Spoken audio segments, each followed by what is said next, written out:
Rest in peace, Coach Jonathan Peñalosa. Hindi lang kita naging coach, naging kapatid kita sa laban at sa buhay. Maraming salamat sa lahat ng sakripisyo at pagmamahal mo sa akin at sa pamilya ko. Hindi ka namin makakalimutan.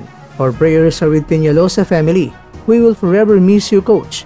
Ganito na lang ang naging mensahe ni Manny Pacquiao na sa Lunes ng gabi. Kinumpirma ng pamilya ni Jonathan Peñalosa na ang dating boksingero at coach sa boxing ay yumauna sa edad na 57 anyos dahil sa stage 4 colon cancer. Nagpabot naman ng mensahe ang mga sikat at mga rising stars ng mga Pinoy boxers kay Peñalosa. Mula kay Mr. Kwento, ako po ay magsabing maraming salamat sa ambag mo sa boxing at paalam. Sa nagtatanong kung sino nga ba si Jonathan Peñalosa, mga kakwento, siya ay isang retiradong boksingero, kilala sa kanyang pagiging southpaw at pagiging bahagi ng pamilyang Peñalosa na may malalim na kasaysayan sa boxing. Ipinanganak siya bilang si Jonathan Peñalosa at kilala rin bilang si John Peñalosa. Sa kanyang karera, nagwagi siya ng WBC o World Boxing Council International Flyweight title noong 1989 at may record na 15 wins, 4 losses at 1 draw bago siya nagretiro. Bilang bahagi ng pamilya Peñalosa, siya ay kapatid ni Dodi Boy at ni Jerry Peñalosa, parehong mga dating world champions.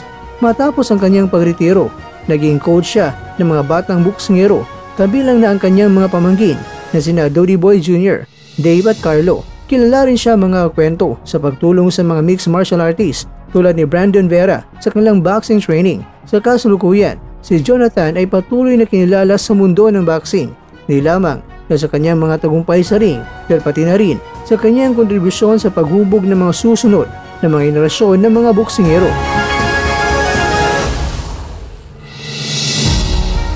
Samantala, ganito naman ang pamamaraan ng Cuadro Alas John Noriel Casimero sa kanyang pagpapawis. Nagtuturo si Casimero kung ano nga ba ang dapat na gagawing depensa kapag ang kalaban ay ganito kung matake. Isang simpleng mga galawan pero napakalaking tulong, lalong-lalo na sa mga baguhan.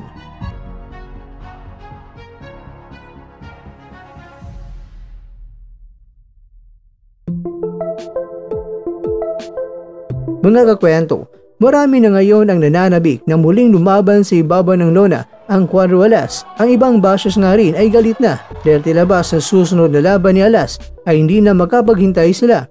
Aminin man natin o hindi, iba rin kasi ang angas ng Pinas na karisma ang dala kapag siya ay nakaapak na sa ibabaw ng lona. Ikaw kakwento, agree ka ba?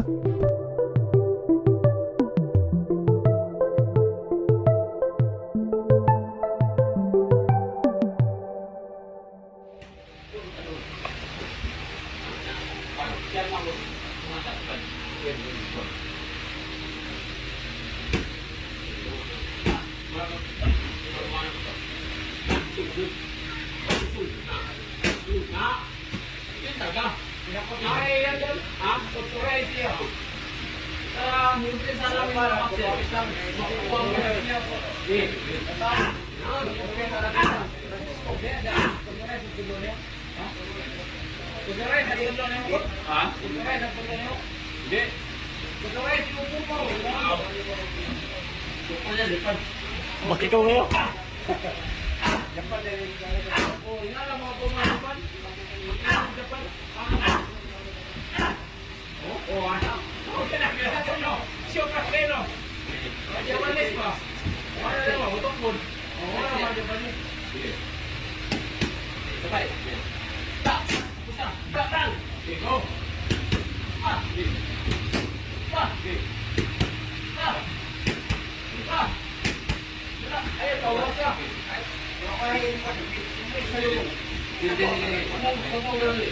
Kainin mo nga, sige.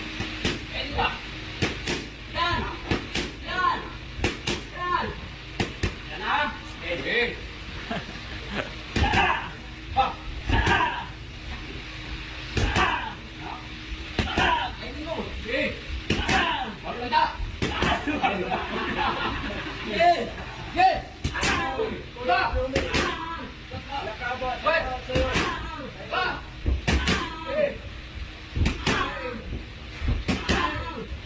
Kainin mo! Sige! Hello! Unan!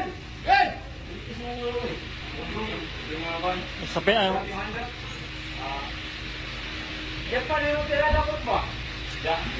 Ako na ako. Jabong ang buta yun. Malinis mo. Bapo yan.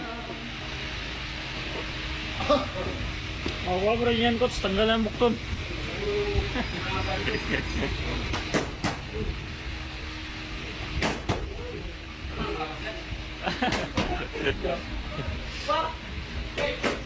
Wala pang lakas yan. Wala. Sige! Sige ako, sige ako. Sige ako, bungari. Sige na lang. Itampean. Sige! Sige! Putay! Paano mo gata?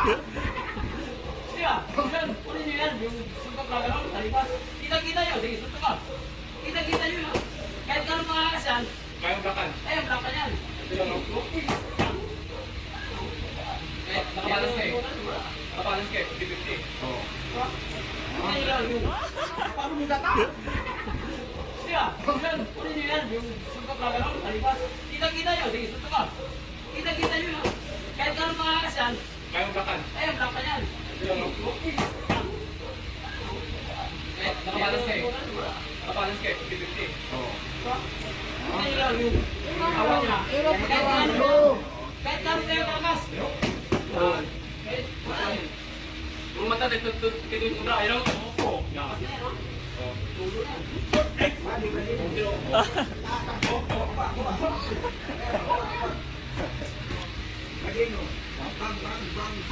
Yung puro na lakas na yun. At dyan, nagtatapos ang ating kwento.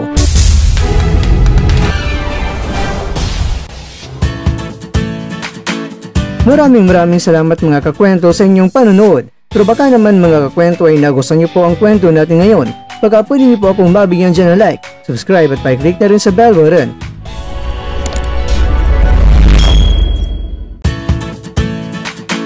Pero bago tayo tatapos mga kwento, syempre, shoutout po muna tayo dyan sa ating mga kakwento. Kay kakwentong Denver Vasquez, kay kakwentong Kiko YouTube TV, kay kakwentong Gabriel Nalasa, at kakwentong nanonood ngayon, shoutout sa iyo dyan. Bueno, ganito na po muna ang ating kwentuhan, at abangan nyo na po ating susunod na video.